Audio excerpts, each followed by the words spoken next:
Hello and welcome to the Overly Animated Podcast, where we take animation seriously. We talk everything animation here, including Star vs. the Force of Evil, which we'll be getting into right now. I'm Dylan Hysen, and today I'm joined by April Collins. Hello. Sam Quattro. Hello. And Alex Bonilla. Hola.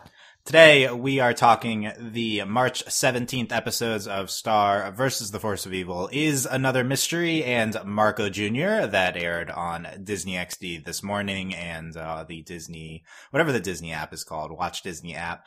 We talk Star Disney Now. Disney Now. It's all changing in a year anyway, right? With the unified Disney Probably. stuff. Yeah. Yeah. We talk Star vs. the Force of Evil every week here on the Overly Animated Podcast. Find us at overlyanimated.com or search for Overly Animated Star on iTunes. Subscribe there or YouTube to not miss any of our Star podcasts. We also have a second week panel discussion every week now that the show is weekly for season 3B. But yeah, make sure you've seen Is Another Mystery and Marco Jr. Spoilers for these huge, very plot relevant episodes. Sarcasm, but let's get into things. April, what did you think of these episodes? Well, they had some nice moments, and that's great. I don't like that I guess we're writing off Buffrog, because I actually sometimes enjoyed him, so I'm a little salty about that. But I don't know. I felt like the things I took away from these episodes were so tiny and insignificant. And it was like, I wish we would have had like an entire episode where we focused on Tom being insecure and that leads to him and Star breaking up. Or, or like if we could have had an entire episode where, we just explore more about how Marco and Star are perfect for each other instead of just getting it for like a minute at the end of an entire episode. So, or even just like an entire episode of Angie and I can't think of Marco's dad's name, Raphael. but what is it? Raphael. That's right. So just an Angie and Raphael episode would have been amazing. Like, and probably far. That's basically what this was. This is as close as we're going to get to that. Yeah, I guess, but they were in it for like 2 minutes, and that was it. So, I guess overall, I'm just not super impressed with these episodes. So, but that's just my take. Okay, Sam, what did you think? I definitely agree. I am unimpressed. I think these episodes are. I think a good word to describe them is unimportant.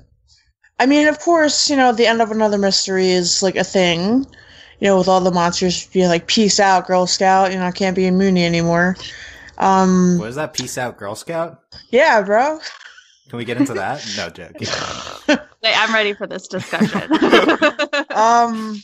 yeah, I don't know. It's just a lot of irrelevancy. It's just, well, of course, Marco Jr. is just like filler. Like, who cares about that? Is Another Mystery. I don't know. I feel like is our fabled bringing us one step closer to the Tom Sawyer breakup. Yeah, save that for the panel, but yeah. Yeah. But other than that, and like the monsters all leaving, it's just like, who cares? Okay, who cares? I don't know. It just, I wasn't really too engaged with these episodes because I don't feel like there was too much to be engaged with. There's Glossaric being a cat again. And Marco just like tossing him down the stairs. Great. Yeah, that was definitely the most important thing in that episode. Yeah, that's abuse. Wow, cat abuse, man. Hot take. But Sam, underwhelmed. Alex, what do you think? I hesitate to call Is Another Mystery irrelevant. I think there are it's a weird episode for me in that I recognize what it's trying to do. But at the end, I'm confused by it at the end. Like, Tom is a character that for a long time I've been biased against just because of what the show has given us very little of, his manipulativeness and all. So, like, giving him a character development episode, somewhat similar to my reaction to Demoncism, like, you're trying to flesh him out, give him more relatable traits, and just give us more information about him. And I can respect your attempting to do that.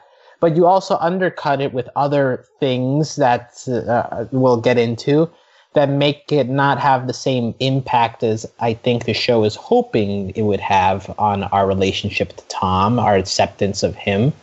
So because of that, it was just a very hard, not a hard episode to watch, but it's an episode that I don't think warms me up to Tom as much as I think the episode is trying to get me to warm up to Tom. And Marco Jr. is whatever. Wow. I mean, you already wrote off that episode last week, so I don't know. You have no credibility here. And Marco Jr.'s whatever. That was me with the Ludo episode, but. Okay. Same. Since you guys are negative, I will be the positive on these episodes. Wow. For this podcast, this is hosting responsibilities. I said they had some nice things about them. Yeah. Okay. That's a very positive. I know, April, you're usually like very up on stars, so that was a little surprising. So it was like, wow, these episodes must be pretty underwhelming if April was I enjoyed both of them. I think neither of these are Bog Beast. I think these are both much better than Bog Beast in those type of episodes. But I liked Bog Beast. Yeah, Bog Beast is much better than both of these episodes. I heavily disagree with that. And not only that, I think Marco Jr. is the better of the two episodes. I think it's very funny. That's the primary thing it has going for that. It's very. I have a ton of stuff on the outline that I thought was funny that I'll point out. And then I think the Starco ending is excellent. Look, I'm again in your shipping stuff. I mean, that's the whole point of the end of the episode. What do you want me to say? They hug. It's the best episode ever. It's the whole end of the episode. I don't know what to tell you. It's the moral. That's Star knows Marco better than Marco's parents. That's literally what the episode says. He's a teenage boy. Of course his best friend is going to know him better. Girlfriend, best friend, hashtag, yeah. Well, technically, he's, 25 to 36 or whatever that age range was. That reference works so well. I think Marco Jr.'s, the bad thing with the episode is the portrait stuff, which is, classic this show, just a weird plot thing, that doesn't really connect with the audience, but we still have this just very weird plot device. But, in spite of that, I think the episode's successful because it's very funny. It's great characterization for Marco, I guess. We're addressing Marco on Earth. The Star Marco ending is excellent. So I did really enjoy Marco Jr. Is another mystery. I think that, since I'm trying to be positive, I think the monster stuff is good movement for the show. I think it was nice to see Buff Frog. I like the interplay between Marco and Tom and, with Star, and that they addressed that in the beginning. And I think the development of Tom being half monster is interesting and good for his character in the direction of the show, even if I agree with Alex that the episode undercut it and didn't really address it at all. I think that it was still a positive thing to add, and this episode wasn't as Tom Star as I thought it would be, so there's that. It wasn't it wasn't that bad. But I think these are both at least not like the nothing I don't think either of these episodes are nothing, but at the same time is another mystery. Tom episode certainly not as good as like Demon System. I think the episode's much better. But yeah, well, let's get into them. Let's talk is another mystery, because I guess the big plot thing here is that the monsters are all leaving Muni, or at least Buffrog and the monsters from that town are. And they say they're not convinced that Star can fix things, and maybe they'll come back when Star's time to rule, but they're giving up on Star's attempts at Monster Mumin. We're just taking a sledgehammer to Star's soul back-to-back episodes here. Yeah, basically. Yeah, for real. Is this every monster on Muni? Because it didn't look like it, but I feel like that was the implication. I think it's just like a small select group, and I think the point of it is to be like, hey, like, you even like the one monster aside from Tom, who is close to Star, who has seen, I guess, the biggest, the change that she's trying to make is leaving her. Like, it's like, oh, that's really nice that you're trying to do this thing, but it's not working. So even though I love you and we're really close, I'm going to go. Like, and you're sticking up for me, but I'm still going to leave. Like, I think that's the biggest impact of it. Or at least in terms of like to Star, which is why it's so heart crushing for her. Yeah. Sam, what was your reaction to them monsters leaving? Sad. Sad. I don't want them to leave. I love Buff Frog and his children. Yeah. But yeah, I don't know. It's just like, if they're not happy there and they don't feel like they can live there, then they shouldn't have to, and they don't have to. So they gotta do them, bro, even though it's not like super good for Star's cause, they still gotta like look out for themselves, you know? They got to do them, yeah. Alex, in the larger context of the plot of the show, was this moment built up to? Sort of, not really. Like, my issue with that entire scene is like, it feels like the reasons Buff Frog gives for not trusting Star are a little too vague for my taste. He repeats twice the whole, you tried, but it's not a problem you can solve. You tried your best, but it was not good enough. Like, he leaves it at that. It doesn't really get into that. Also, he mentions, when Tom brings up, hey, you were working at the castle as the monster expert, what happened to that? Buff Frog leaves it at, well, people were scared of me. But we don't really get any insight into what the job actually was. Did he try to do anything? Like, did he try to fight the establishment in some form? Was he slightly successful? Yeah, we never get an idea of what he actually tried or what he actually saw at the castle besides just feeling the discrimination that was there before he got the job. So in that sense, it doesn't feel built up. Also, we have the scene where they go to the monster village. They see that everything's been abandoned like mid-meal at that point. So you're thinking, oh, okay, there had to be some kind of event that made them go this suddenly. But they were abducted. Yeah, they were. By aliens. Star believes that something happened to them, maybe. But in the end, it's just like, no, we just decided that things weren't going right and we decided to leave. But that doesn't really explain that previous scene of setting up the whole they left abruptly. So, yeah, the ending part of it in that they're leaving they're leaving Muni is important to the story. But I don't think this episode transmitted it in a way that I am believing there are motives for doing so. Yeah, I mean, I don't think it has anything to do with Star. It's just like they're fed up with the conditions, the continued conditions. But the problem is we didn't really see that, I guess. Yeah, I was going to say my biggest problem is that, like, I think this episode would have been more successful if it was like a Buff Frog episode where we like saw him like, you know, I guess experiencing all of like the, you know, the hardships of it, him being a monster and working in the castle and everything like that. And then like him coming to like the realization, like, we can't stay here. We have to leave. Like, I think that would have been way more like impactful than this. Yeah. And just eliminate the first half of the episode where it's Tom and Star just like searching around. Well, that's our answer, of course. But the big problem is that the original episode where Buff Frog becomes the monster ambassador, and that was his last appearance, and then there's this episode, and there's nothing in between. I feel like that's the big issue here, is that this plot is just nothing. Like, we literally didn't see anything from it, and Buff Frog is irrelevant to the show. So Dislike. That the show isn't doing anything with Buff Frog? Yeah, because he's like one of the best characters, bro. Yeah, a lot of people like him. And he's an interesting character in the structure of the show, right? Because if we're going down this path of monster and human relationship, we've had several episodes focusing on Star's side of it, the human side, but we've never really seen the monster side, aside from Monster Bash, but that's orchestrated by Star, a human. So we haven't really, aside from like maybe 1 or 2 minute pieces, like focusing on Tom, let's say, we haven't really seen monster human discrimination on a person to person level. So that kind of hurts the show's attempt to make it important. Yeah, I feel like that's supposed to be his role. And my issue with Buff Frog isn't necessarily him as a character. It's the show's sporadic usage of him. I don't like this check-in on him every 15 episodes thing we've been doing. So I would much rather just write him off the show than continue this current slate. I feel like I don't like how the show handles this type of character, that we feel the need to check in on Ludo every 15 episodes. We feel the need to check in on Buff Frog. It's like we're almost heading down an Adventure Time route where there's just these 10 different things that we just rotate between, and that's not what I want from the show. I want it to focus on Star and Marco. And so like it would be great if Buff Frog was a major character, but if he's not, I'd rather just not have him on the show at all. But see, I don't even think they're writing him off, because you leave open that door at the end, like when you go to reign the kingdom, we'll know and we'll come back.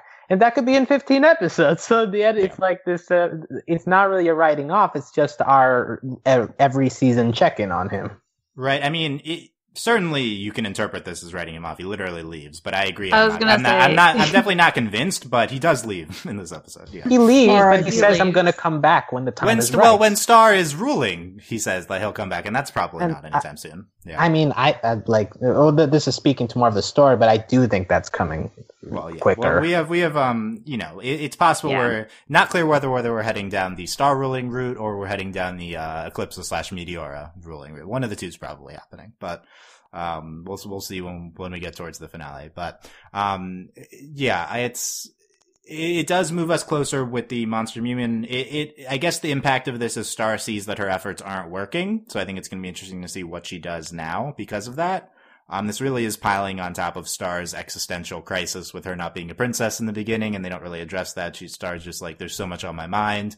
And then now it's like, okay, the past several months of effort with monster stuff isn't working at all, and they left. So this isn't good. I feel like this is kind of setting up, putting Star in a more desperate position and being even more willing to go with what Eclipsa is going to be proposing in the future.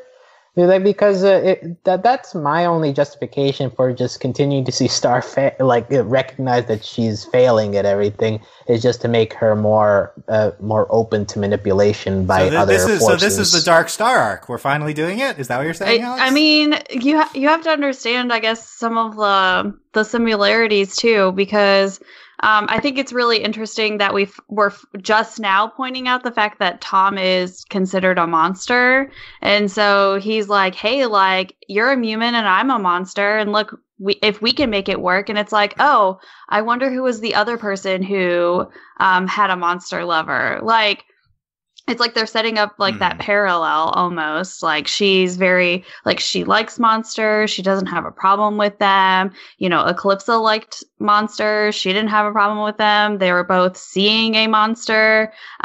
So like if anything, that's what this episode sets up is like, hey, like Star, you're becoming an Eclipsa. Like, this is where you're going. Wow, okay, Sam, is Star becoming Eclipsa? That's interesting. That's like a lot of interesting parallels. I do not want a Tom Star child, but you know, not that part. I guess it's just like I don't know. It's really interesting to think about. I'll have to chew on that for a while. Yeah, that's what I mean with the Dark Star arc. Is like she's going down the route of Eclipsa. Eclipsa is an evil. Well. From what we've seen, that's the thing as well. We'll also have to try balancing like her desire to make Mumin monster relationships work. What is Eclipse's method to doing this versus Star's method of handling this? Because up to now, Star has tried to do it in the peaceful way, and we don't really know what Eclipse, like if Eclipsa has a plan to do this, we don't really know what kind of method she's going to use. Bring back her husband from the dead. Yeah, we could maybe. But yeah, I think maybe the result of this the direct result of this is just going to drive Star to Eclipsa more, which has already happened. Her and Moon sided with Eclipsa over the High Commission in the trial. And Star's already been pretty sympathetic to Eclipsa going back to season 3A. So I think that this just gives them another similarity. She goes to Eclipsa to talk about Tom being half monster and how that relates to Eclipsa. Yeah, I think that's probably where this leads to, which I think is interesting. Yeah. So yeah, maybe some interesting results of this for the future. Let's talk Tom and Tom Star.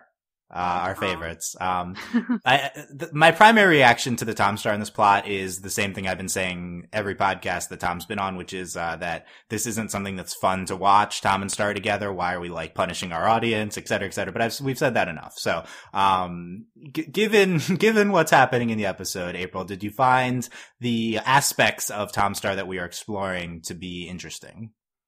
Yes, because we're exploring like like previous like Tom Star has just been like we haven't really explored any part of it, at least in my opinion, but now it seems like we're finally getting that, which, you know, I know like Stark goes endgame always, but I want to like see like what it is about this relationship that makes Star interested, because she is the main character and this is her with someone who is significant to her.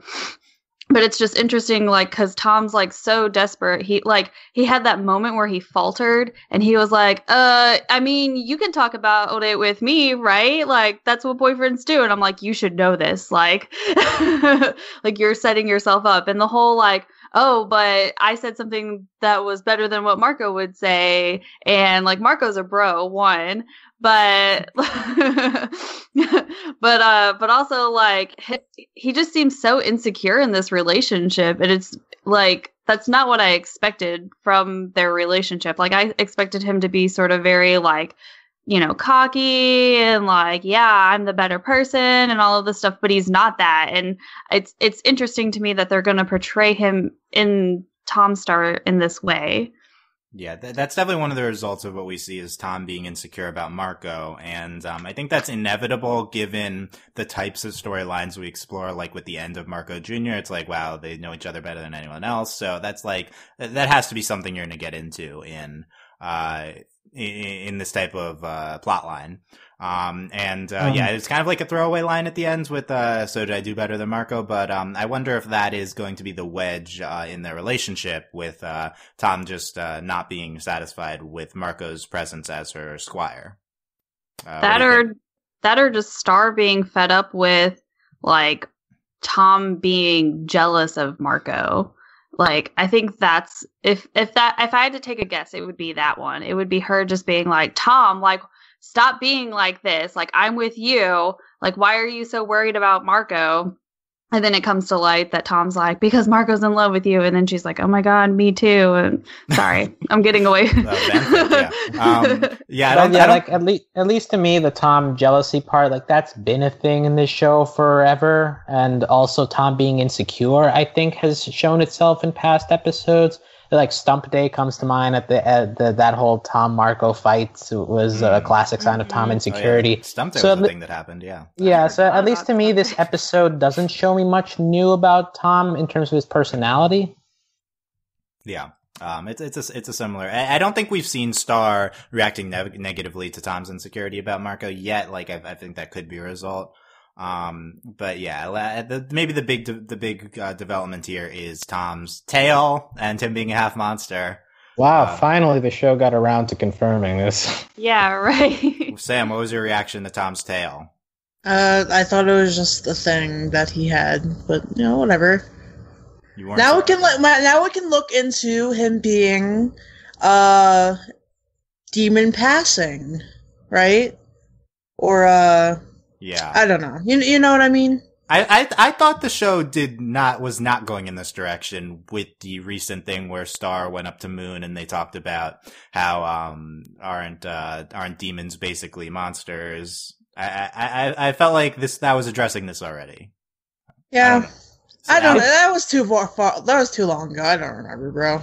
Also, like half monster. So I mean, if it's half, that means it's a mom-dad situation. But the mom and dad were there at Silver Belt Ball. So like, is it a situation where the parents are just ignoring this entirely because of the classism issues? And if that's the case, then like Eclipse, the whole being angry with Eclipse part of it gets even more murkier. Like unless we throw in that the monster husband was also a peasant. So the result of this is what? It's that demons are monsters confirmed, and that Tom's mom is his monster half and also his demon half, and that's just it.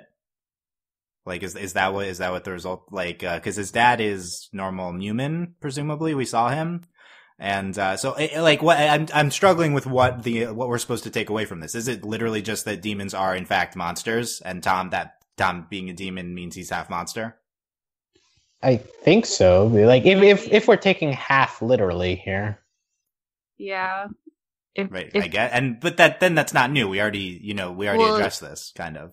Yeah. Well, and I don't.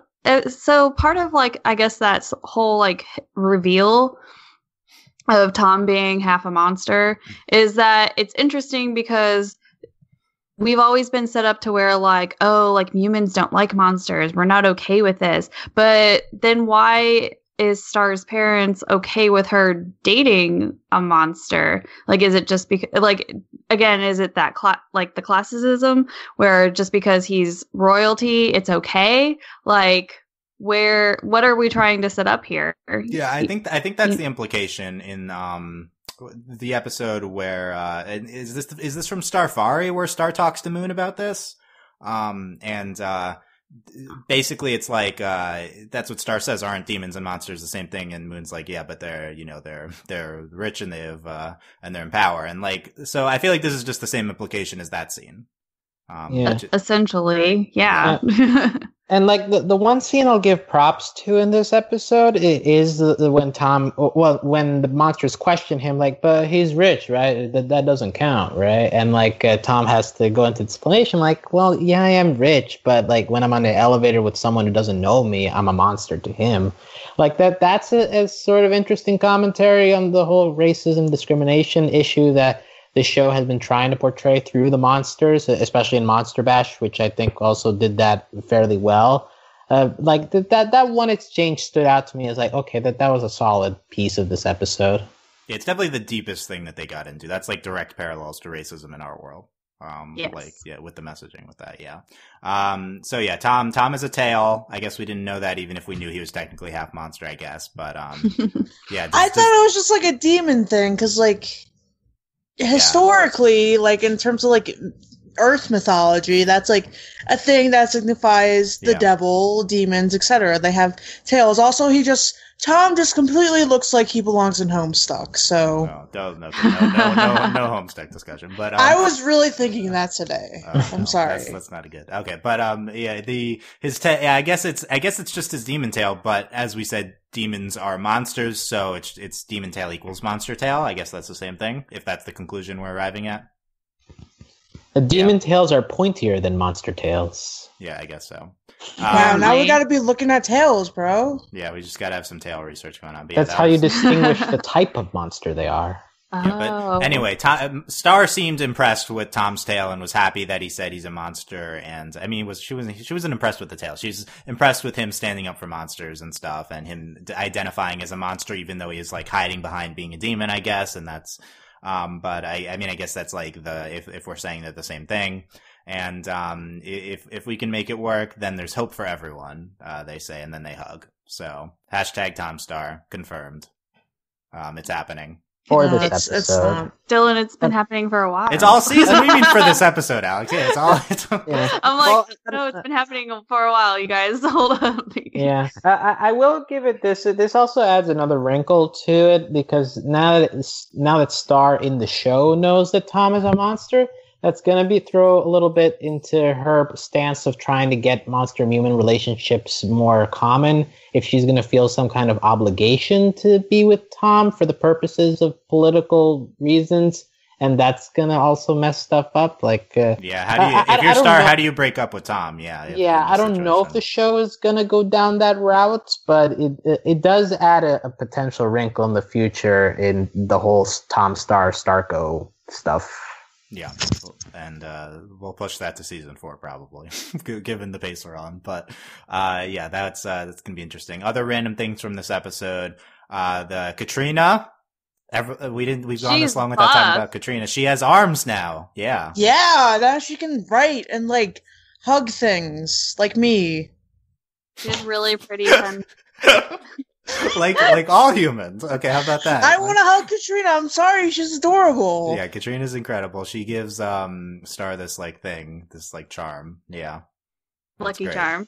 And she wrote the letter in the beginning. Yeah, so great Katrina episode, and the babies, and Star is great with the babies. But we've seen that in like 5 episodes. So some good. Yeah, I enjoyed the dart scene. I don't know why. Okay.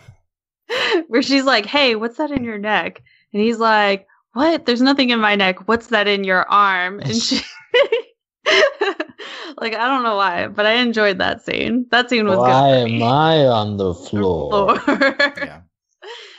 That was good. And there's a few lines I found pretty funny in this episode. One was from Buff Frog with, he says, how many times must I tell children to become spy? They must not to leave paper trail. It's like number 1 rule. I thought that was the funniest line of the episode. And then, we also have, thank you, pretty words, Purple Boy from Buff Frog to Tom. That's Tom's new name is Purple Boy. Yeah. Is he purple? I guess so, yeah. I don't know. With the monsters leaving the portal, and then there's this two-headed monster, and it's like, after you, no, after you, together. that feels like classic Star humor.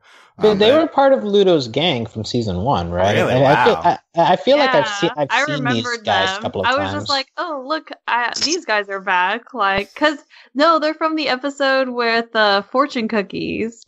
And they get really excited because she wants to have that or something.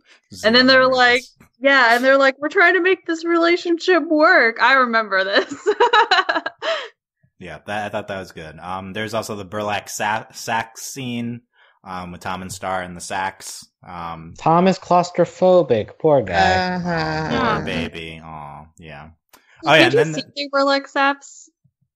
Can't you see? I don't know. I've never been. It depends on how thick the sacks are. Like if they're older sacks, you'll have holes. Okay, Alex, are you talking from experience or are you making this up? I am talking from experience. Maybe haven't you ever been kidnapped? Haven't you ever been like on one of those like really long slides where they give you a burlap sack to like slide down? Or you do those like one-legged races where they stick you in the sack, and like sometimes you get bored and you got to put your head in the sack to see what it looks like in the inside.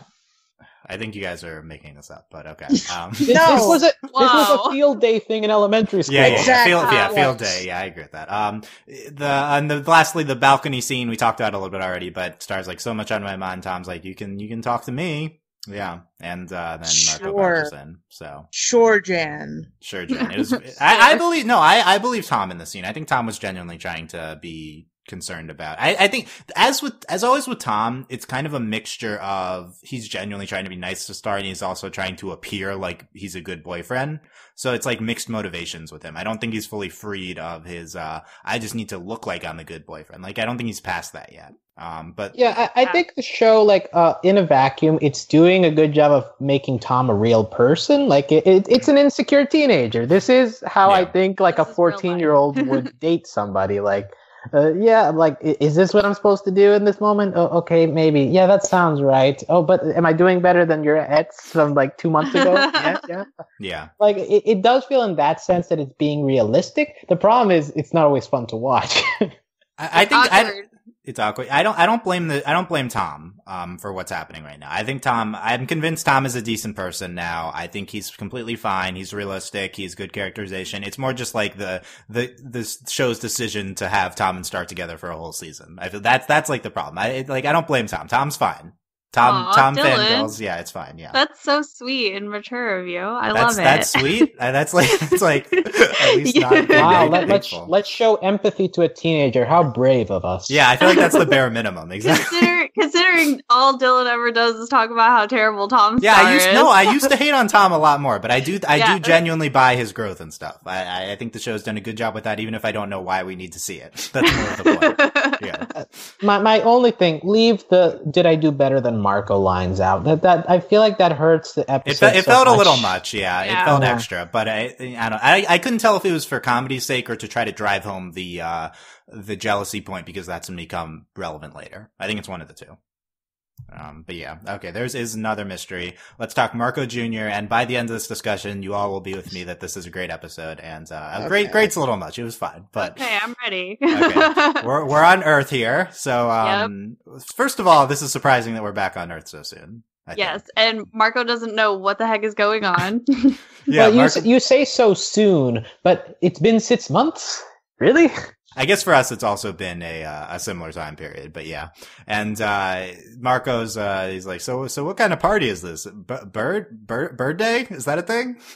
I love that this episode's sense of humor is really what makes it really good. So there's a lot of that in my outline underlined, but I will say I related to Star calling it a kid washing party because having to translate baby shower into other languages is not that easy due to the fact that shower is, a word. I love that she's just like, yeah, and it's a dirty baby.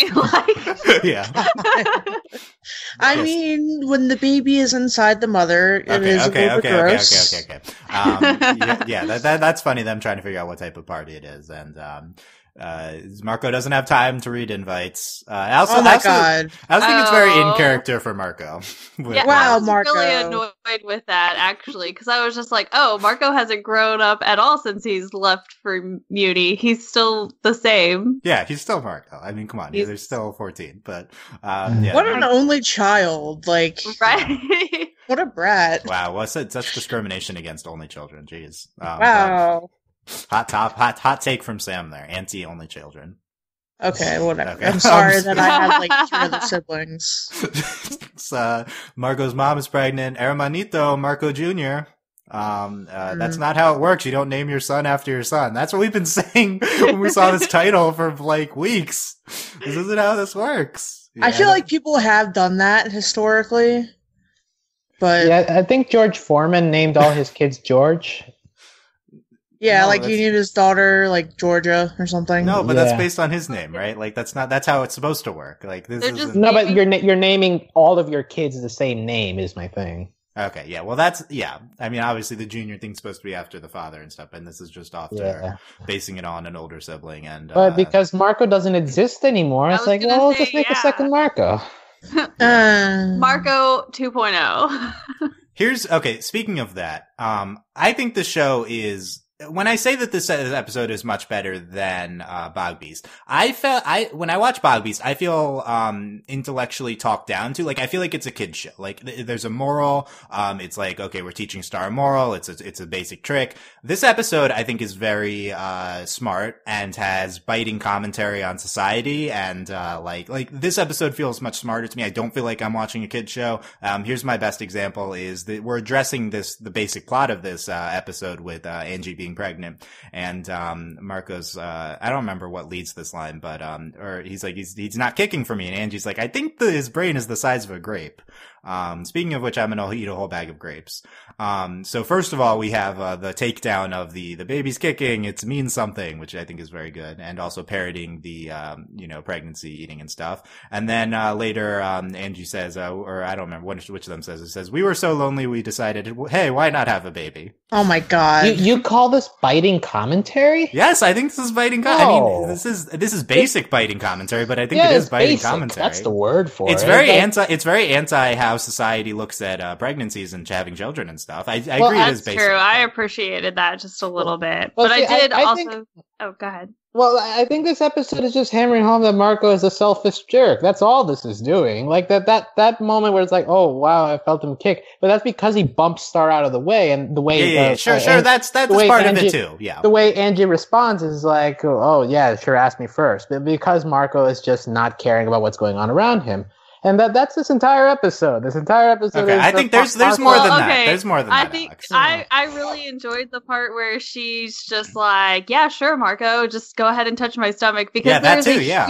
there's a huge thing with like people think it's just okay to touch pregnant people's stomachs all the It's time, not. even if and it's not. And I think that's so great that it's like even her own son, she's like, yeah, sure, go ahead, touch my stomach, like Exactly. it's okay. Yeah, I'm telling you that's another great line example too. This whole episode is parodying pregnancy culture. Angie was great in this America. episode. Yeah. So like I think that's a big component of it. Okay, back to where we were before. Okay.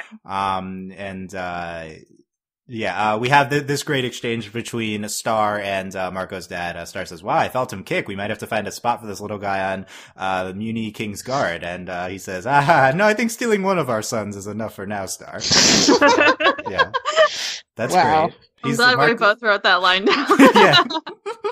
Marco's dad continues to be the best. That was a great exchange. Raphael is the best. Yeah, he is the best. Yeah. I like him The bit waiting about for the glacier ice. Yeah. Yeah, the glacier ice. Did we like the glacier ice gag? I think they came back to it too many times, but it was a funny gag. Well, and I also like that Angie called him out on it too. She's like, "So what? You're just gonna stand there with your Yeah. cup until he comes back?" Yeah.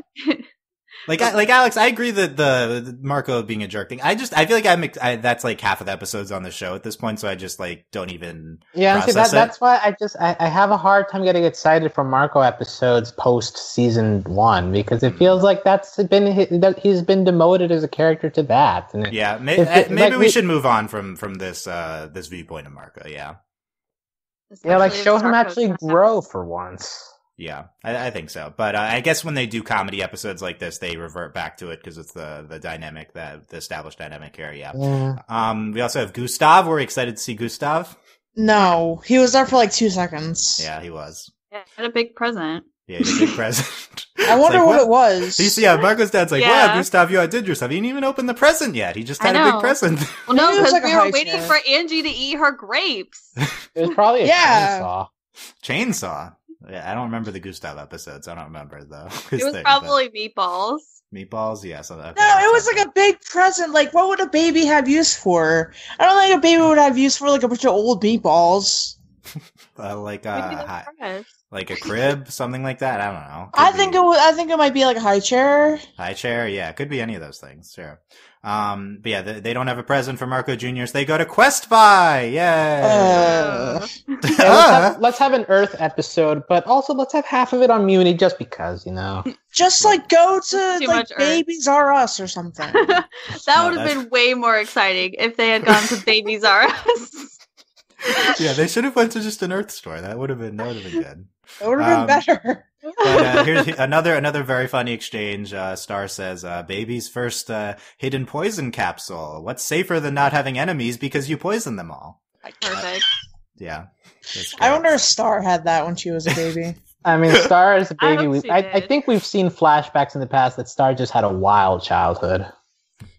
Yeah, Star would be into the hidden poison capsule, but I don't know if Moon would have given it to her, but yeah. So we meet, Atelier de Cobalt Ferrero. Danny DeVito. Okay, Danny DeVito. Yeah, this type of archetype. He does the portraits. There's the rich pigeon portrait. Star says, that's foul, get it, cause he's a bird. The process normally takes weeks. Marco pulls out his typical $6.50 cash. I assume that's the number. That's the running gag. I forget. Yeah, that's the running gag. And, so we do the essence test instead. This part, I think, Ferrero, I think he's pretty funny at parts. He's fine. I feel like the portrait stuff is more of the thing that doesn't land, I guess, plot-wise, but it also is only the last 5 minutes of the episode. So I don't think it's that big of a deal. I was okay with the portrait thing until the end. I was very disturbed by him trying to grab the pencil and he couldn't do it. And I was like, oh, this is making me cringe so hard. Like, I can't watch it. I had to, like, turn away and then turn back once it was over. At least on my second watch. The pencil thing, I'm personally not a fan of that type of humor or scene. I don't know, but the show's done it before for sure. And I mean, it's an attempt at surreal humor. I enjoyed it for what it was trying to do, and I do agree. Cobalt Ferrero, he's got good lines, but yeah, it just feels like a detour in what the episode was setting up for. It felt like the first half of the episode and the second half of the episode are two different episodes. It is weird that this episode's description was Marco's mom is having a kid, when I feel like the real description should be Marco it gets is trying to get a present and he actually turns into the portrait. Like, I feel like that's the plot line, but it is weird that both of them do apply to the episode. They're kind of two different things. That's why overall I don't think either one matters. I think it's just that the episode's funny and the conclusion at the end, I guess, is more important. It should have been Marco discovers that Star knows him best. Yes, that's the moral of it. Yeah. But they have the painting and they see it, and they say it's like he got the proportions all wrong, and then he decided to add more detail, but it did not fix it. Sam, yeah. I feel like this was a commentary on art, this line, and maybe the whole portrait thing is a commentary on that style. What do you think? Did you take anything away from this episode? I think there was definitely allusion to the novel The Picture of Dorian Gray. If you've ever read that, it's like, about this guy basically putting all his evils into a portrait of himself. Anyway, in terms of art, yeah, that can happen. That's like a really art school, kind of like a teacher telling you, hey, you're doing this, blah, blah, blah, too much. But, it had some style, though. Like, it wasn't, like, all bad. What's your critique of the painting? Yeah, exactly. It wasn't that bad. It was almost Picasso-esque a little bit, except it was way too detailed to be cubism. But, it was alright. It wasn't, like, that bad. It was more creepy when Marco started turning into it. That's when I was like kind of alarmed, but the painting by itself wasn't bad. It was okay. Okay, so they were overreacting to it. It was I mean, it was a stylistic portrait. Also, I think the thing is he meant it for the baby, and like a baby is not going to appreciate the artistic styles of that. That's the takeaway. Yeah, I could picture that hanging in their living room because Raphael is an artist, and he must recognize other styles besides, the. Oh yeah, Raphael is an artist. That's true. That's theoretically why he's giving this criticism, but at the same time, like I would think an artist would be able to see, like, I see what style they're trying to go for and all. It's like this would work in their living room, but I agree that it wouldn't really work in a baby room. I don't know, maybe the baby will like grow up looking at it and then it'll be inspired. Yeah, unless you want to you want to give them like a foundation to base their artistic knowledge off of. Yeah, exactly. I'm going to make ugly portraits of my brother. Alex is going all in on you. They're not ugly. They're just a different style of art. Exactly. So Sam, that was deep, you guys. Yeah, that was two played straight, that conversation. But yeah, Sam, what do you think of Atelier Ferrero as an artist? I mean, he's more akin to like, the what do you call it? When you go into the amusement park and there's people doing like portraits. Yeah, he's like the caricature artist. Caricature, yes. He's like a caricature artist a little bit. I don't really trust him as like a royal portraiture sort of guy. Yeah. I guess especially since he's working at like whatever Quest by. It's the equivalent of the Sears photo studio. Exactly. Except Sears photo studio doesn't make you take like a whole personality test. Yeah, he takes himself very seriously, though. He has this whole... Sam, do you think spending months with a person in order to paint them would enhance the painting? I mean, back in the day, that's how it had to be done because, painting takes a while, so they had to, like, sit down for their portraits. It could take days, weeks, months, whatever.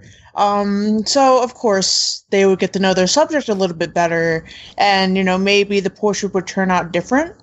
There's historically a lot of really ugly portraits because the artist did not like the person they were painting.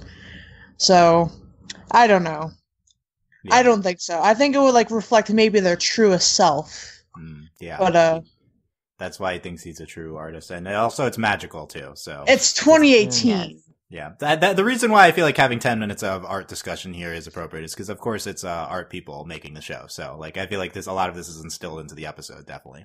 I feel like they could have just done a BuzzFeed quiz instead of a Scantron test. That's basically what it was. It was just a BuzzFeed quiz, right? Yeah, but it was a Scantron though. Do the kids take Scantron tests anymore? Like, is that a thing still? In college. I mean, I took it like 5 to 10 years ago. I mean, yeah, we're too old at this point. But yeah, me too. Yeah, I'm. Like, hasn't our technology surpassed Scantron? You assume it's like on an iPad now? Actually, I think they do still use Scantrons because one of my coworkers was saying something about her kids having to get them for class. Yeah, she didn't know where to buy them. Never underestimate a school system's willingness to stay on old technology to save money. Right. Yeah, I think in theory, if they had money, they'd use iPads and stuff. But yeah, probably still there. Okay. Yeah, it's always Scantrons are such a specific thing to like in school. And are Scantrons like a branded TM thing, or is it just like a general like word for those kinds of? I think that's a brand name. I think it's and they got it for Star. Wow, who shelled out to pay the rights for that? Yeah, maybe they just did it anyway. That's that's the joke name for my future child is Scantron. Okay, that's interesting. Scantron is a TM thing, by the way. Yeah, it is. I feel like that's something Star would do. Name a kid Scantron. I don't know. Anyway. Yeah, that's Marco Jr.'s middle name. Marco Scantron Diaz Jr. Okay. Yeah. Back to Marco's becoming like the painting, is adjusting to the discrepancies in the essence test. They have to take the test again, and then Angie's like trying to take it. After all, who understands the mind of a teenage boy more than his parents? And the first question answers Dragon Cycle, and then they're like trying to make it the tricycle thing, and then Star starts taking the test. How old are you? A, 0 to 15. B, 16 to 25. Yeah. C, 26 to 35 is the real answer. When did that happen? Like when Marco Running did with that whole Scissors. thing? Running with scissors. Yeah. That dumb episode that I didn't like. Oh my god! You mean the best episode of Star? But I hate. it's Yeah. the only critique I have is that all the answers are. I guess the "Have you worn a dress?" Yes, isn't. But the first two answers are both references to Running with Scissors. I feel like there's more to Marco than that. But yeah, that was. I like the reference to him being 30. And then apparently corn malts over corn shakes. I don't know if that's been addressed before, but I'm not aware. yeah. What? Yeah, Probably. but this was incredible. Just the concept of Marco's best friend Star knowing him the best and taking the Wow, test. that is not incredible. That happens all the time, Dylan. Wait, in life? Yes. It's real. That's why it's great. It's real. It's true to life. Who I knows don't you better know. than your best friend? I mean, I I don't agree know. that that's like a really nice sentiment. I really felt that at the end of the episode. I was like, oh, I feel that with like my best friend. Yeah, And also they're in love. So yeah, there's that, but yeah. like, I don't think it was like a whole like, grand sweeping. I'm not saying it was like a hugely deep or anything. I just felt like it resonates because Star and Marco's build up has been so great. Like I think that we've seen them as best friends. We've seen Star know Marco so well. I think this pays off really well here. Yeah. And Marco, you two have some catching up to do. Marco, 26 to 35. I do think that's very funny. And then Marco's back. Star says, "Oh, Marco, you're beautiful again." Oh, Marco. And then they hug. Thoughts? And then he hugs his parents. and Well, then- compared to how he looked as a portrait, then yes. yes, he is beautiful. She didn't say you're beautiful again compared to how you looked 5 minutes ago. Wow. Implied. Is Star shallow that you won't love Marco when he's like this 2D portrait? I mean, I think we have Wow. seen that. When Running with Scissors, when Exactly. when he was older with abs and stuff, she was drooling. So I think Hands off she's- me, beautiful stranger. Yeah, exactly. I think she is the 14-year-old girl. Yeah. So, but it's great. Yeah, you're beautiful again. It's still the Did she have feelings a are. birthday recently though? I don't know. Maybe. Yeah, her birthday was on Christmas. Was it? Someday. Christmas. Or Someday. yeah, the Someday. someday. So is she 15 now? Is this the thing? I think. Yeah, quinceañera. That's Oh yeah, okay. I've completely forgotten about the holiday. God, he did Yeah. throw her a quinceanera, didn't he? Yeah. Yeah. Okay. Yep. So she's 15. Okay, 15 now. Confused with this and the Ladybug birthdays. But Oh, yeah. April. Is this a confirmation that Star's feelings for Marco are still there? Yes, but they're hidden deep under the surface. And it's not that deep. She said he's beautiful again. Can't Like be that she deep. says lots of things and people are beautiful, so Yeah, she does. She does say that. Yeah. Yeah. But the hug, I felt it. I mean, obviously, Scent of a Hoodie and stuff was not that long ago. So I guess it might have been 6 months ago because the timeline is very unclear in the show. But yeah, this That could have and been then- like 2 weeks ago for Star and Marco and 6 months on Earth. We don't know. Oh, interesting. Does time move differently on Muni? I think not, but maybe.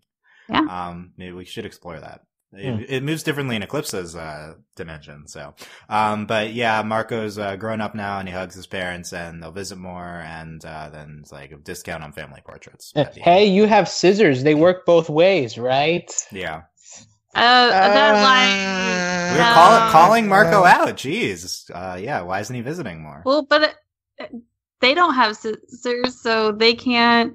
It's not like a phone. I feel like you can just like buy a pair of dimensional scissors at this point. They're so common. No, well, like only Hecapoo Hecapoo, gives them, but I mean, Well- and Buffrog does have them. And a lot of people. have them. Literally everybody has them. Get your discount dimensional scissors. Yeah, 15% off because they were illegally forged. Don't tell Hecapoo. wow, that could be an episode. Yeah. Yeah, somebody has to be making knockoff dimensional scissors because literally everybody has them. Including monsters, which again raises the question of what is the real relationship between humans and monsters? Because yeah, Ludo has scissors, right? Yeah. Does it ever explain how he got them? well, I guess his family. Are they Ludo sticky. scissors? Buffrog scissors? No, they're different because Okay, Ludo's anyway, I were. don't. whatever. No, Finn. Ludos were in the last episode in whatchamacallit, in Oh Ludo, where art thou? And Dennis has them. Dennis has this. Okay. Yeah, I Yes. knew Ludo didn't have them, but Dennis has them. Gotcha. Yeah. Okay. So, I was feeling the ending. That was the hypest I've been in a little while with the show. But it's happening. Next week is Booth Buddies, so it will continue. At least that being said, the description for this episode was misleading, so we'll see about Booth Buddies. God, slow burn. It's going to be 2 minutes of them stuck in a booth, and the And then 9 minutes of Tom Star date. Yeah, that's what's gonna happen. Yeah. That's gonna really Yeah. pull the rug. Yeah. Oh my god. Anyway, have I convinced you all that Marco Jr. is a pretty good episode? Nope. Wow. You know what? Okay, We didn't yeah. even get to like have Marco Jr. be born. So like, Well, yeah. Will that Why- happen? why Yeah, name what the if whole Marco episode? Jr. is superior? Why name the whole episode Marco Jr. if you're not going to feature Marco Jr.? He's just like a sonogram picture, and in Angie's stomach. So like, I mean, he is why name the featured, episode kind that? of. You could have named Yeah. it like the portrait of Marco, or like a picture of Marco Diaz, like play the illusion that you're playing with of Dorian Gray. But nope, you got to name it something dumb. Yeah, that probably would have been a better name. I think the Marco Jr. They had to name it this so then they could leak it a few months early and then have the fandom in uproar about it being called Marco Jr. That's Yeah, and Craig. yeah. That's the point of that. You know Yeah, what, pic- Star? Just have me name your episodes for you. Yeah, picture of Marco Diaz. I feel like that would have been. What if we named it That Shower would've- Star? Shower Star? Star? Yeah. I don't know. I feel like that would have gotten more people up into tizzy. Just, like, or like Marco Shower. Shower. Marco Oh. Shower, yeah. They I take mean, a you could've done- shower. Okay, Marco Jr. though, that was at least it got us talking, and there you go. So, there's another mystery. Marco Jr. April. Final thoughts on these episodes? They're still okay. We could have done better things, but it's fine because next week's going to be super eventful. I'm excited. Well, Schooled is a Ponyhead episode, and then Booth Buddies says Star and Marco stuck in a booth. So at least plot isn't happening, but That's we'll see. fine. Look, we had our quote unquote plot by reiterating that monsters and humans don't get along. Congratulations. Yeah, I do think Is Another Mystery was supposed to be the plot episode of the two. Yeah. And it didn't do that much. Okay. Just tell us what we already know some more. Thank you. Sam, final thoughts. I mean, I'm a little bit disappointed now because we're not really going to get into a lot of plot stuff. Because, we barely mentioned Star's whole existential crisis and the whole monsters and humans thing. So, whatever. This is like a flashback to where Steven Universe is, where it's just filler after one episode of plot. And I'm just like, Hot take, yeah. Huh. Yeah, I do agree. It's disappointing we didn't get an insight into Star's mindset right now. Yeah. Oh, maybe that's what. Oh my God. Okay, Booth Buddies. They're trapped in the booth, and Star and Marco talk out her not being a princess anymore. Please, yeah! please. Ooh. That would be the ideal episode. She's free to date, not royalty, aka Marco. Yeah, Yeah, talk like about that. Star's like, well, you're the only one I actually trust with this kind of stuff. I can talk to Tom about Yes! silly stuff. but- Yes, Alex. Wow, you're shipping it. Wow, Alex, mean, I'm so proud of you. you're on board. I mean, the show I is could pretty transparent with how they deal with Star Marco stuff. So Okay, Alex. Final. Yeah, Alex is so hyped for the Starco and the Ponyhead episodes next week. This is Alex's week. Okay, Whoopee. final thoughts, Alex. Is Another Mystery is not filler. It serves its purpose. It may not have had as much information as we like, but I do think that it does what it's intending to do.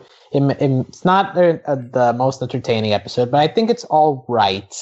Like probably better than several of season 3A episodes. Marco Jr. is probably on par with the worst of season 3A. So Such a hater, jeez. yeah, we'll leave Marco Jr. behind. Hope that Is Another Mystery is like a stepping stone in this continuing story, which has been interesting to me from when it was first introduced. And I hope Tom continues to get character development. Like it'll be interesting to see if they can warm me up one day to him. He's been fine. There's more to do with Tom in the future. Okay, I'm going to double down. Hot take.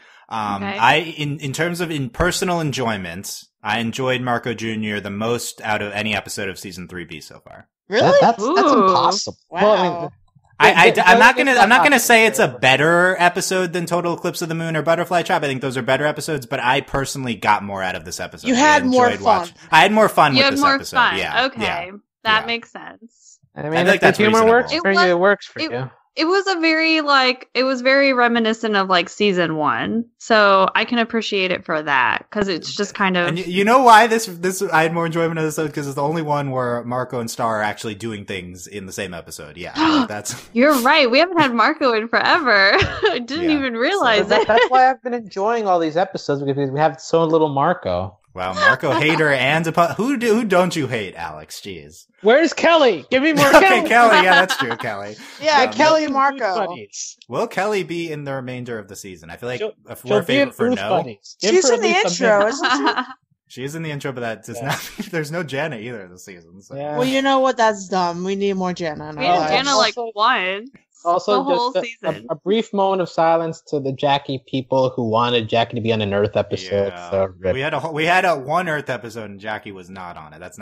That's probably an omen that Jackie will not be back ever on the show. Goodbye. All right, What? Jackie. Don't just say goodbye. What do you so want me to do? I have harsh. no control over this. But you can have control over your harsh reaction to Jackie. Jeez. I mean, You know it's what- not that I didn't like Jackie. It's just that she doesn't work into the story as Okay. it is right Okay. now. Like, it made sense whenever they were on Earth and Star was struggling with her feelings for Marco and he's dating, his dream girl and all of this stuff. But that's not what this plot is anymore. The plot is Marco is in love with Star and he knows it. And now we just need Star to break up with Tom. That's not an accurate description of the plot of the season, but Look, I'll make the plot what I want.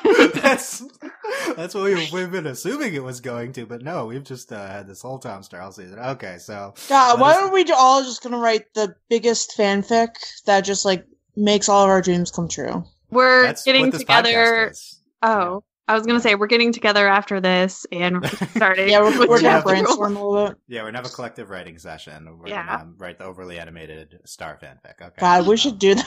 we really should. We should do that for all of our shows. Just write a fanfic of them. I mean, that could be a podcast. Is like pretend write a fanfic Oh my God. brainstorming session. Oh. Oh that's kind my of what a God. speculation podcast is already. To be honest. Let's So. skip Mel and let's do it.